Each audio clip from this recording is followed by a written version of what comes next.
s'il n'a pas commis de violence et que son visage est diffusé sur les réseaux sociaux, vu par des milliers de personnes, est-ce que vous trouvez ça normal? Ça fait des années. Moi, lorsque j'étais enfant, la seule émission qu'il y avait, c'était Le Droit de savoir avec Charles Villeneuve sur TF1 une fois par mois. Aujourd'hui, vous allumez la TNT à partir de 20h, c'est un commissariat ambulant de W9 en passant par C8, par TMC, etc.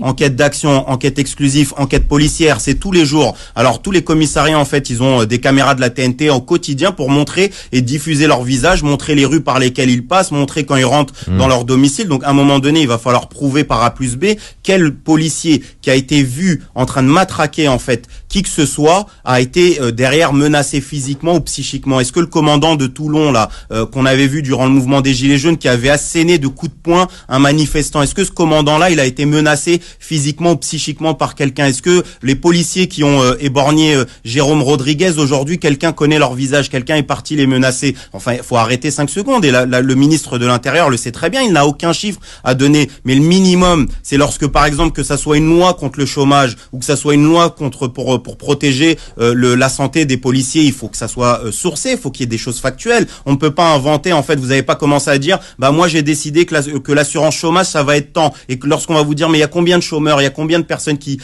touchent le chômage, etc., on va vous dire, ouais, mais j'ai pas les chiffres. Mais je sais pas, vous proposez une loi qui vise à protéger la santé et la sécurité des policiers, donnez ces chiffres-là. La réalité, c'est quoi? C'est que moi, ce que je conteste réellement, au-delà même du fond de l'affaire de cette loi, c'est quand même, on est dans une crise sanitaire sans précédent, et ça, on a tendance à l'oublier. C'est-à-dire qu'il y a plus d'1 million de personnes qui viennent de basculer sous le seuil de pauvreté, 100 000 SDF de plus, 800 000 chômeurs de plus, et la priorité du gouvernement, ça a été au mois de septembre d'introduire sur la loi dite contre le séparatisme, d'enchaîner sur la loi sécurité globale, et qu'au final, on voit à quel point le macronisme, depuis 3 ans, est un échec total. On nous vendait le nouveau monde contre l'ancien monde. Au final, on voit que le nouveau monde, il a une odeur de naphtaline, si je puis dire. C'est-à-dire qu'il ressemble à l'ancien et le très ancien. On peut arriver à des mots si violents, tout le monde déteste la police. Vous souscrivez pas à ça, de toute manière?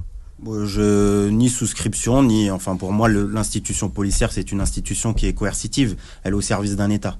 Moi, je suis marxiste et ma lecture est de classe. C'est-à-dire que cet État-là, c'est un État bourgeois dont les institutions et les personnes qui dominent et qui dirigent l'ensemble de ces institutions, qu'elles soient judiciaires, carcérales et autres, sont sous les mains d'une classe qui est une classe dominante. C'est pas le prolétariat. Il y a pas les ouvriers en chemise bleue qui sont en train de penser quelle société on veut pour ce que disait Marx, à savoir les masses laborieuses. Oui, c'est ça la réalité. Je veux juste parce qu'il y a beaucoup de choses au-delà même, et je reviendrai sur la question des manifestations. Enfin, qu'est-ce qui est en train de se passer là? Tout ça n'est que du charabia. Le truc des mortiers sur la dalle d'Argenteuil, ça existait dans les années 80 et ça existera en 2040. Tout ça, ce qui est en train de se passer. Donc on fait rien? Écoutez, ce qui est en train de se passer dans cette période-là, c'est-à-dire qu'on a une crise profonde du pouvoir et de l'hégémonie, en fait, du pouvoir aujourd'hui, et il y a une crise profonde du macronisme. C'est-à-dire que le macronisme, il s'est fait aussi sur une crise politique, ce qu'on appelle la crise du bipartisme entre le bloc droit et le bloc gauche,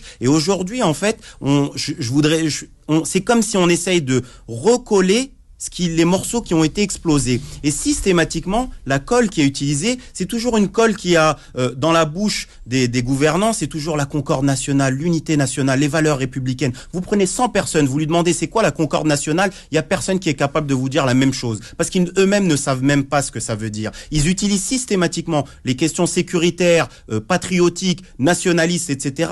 Et pour pouvoir, et souvent avec un Roland islamophobe, réactionnaire et autres en fonction de la personne qui utilise ces termes-là. Mais la réalité, c'est que ce qui est en train de se passer, ça a des visées uniquement électorales et électoralistes. Pourquoi? Parce qu'Emmanuel Macron, la base sociale qui l'a élu en 2017 n'est pas la même base sociale qui va l'élire cette année-là, c'est-à-dire notamment les personnes de gauche, une partie de la gauche et du centre-gauche qui a été tentée par Emmanuel Macron sur les questions de taxes d'habitation et autres, qui se disaient, bon, Macron peut-être, c'est la nouvelle génération, les start-up, etc.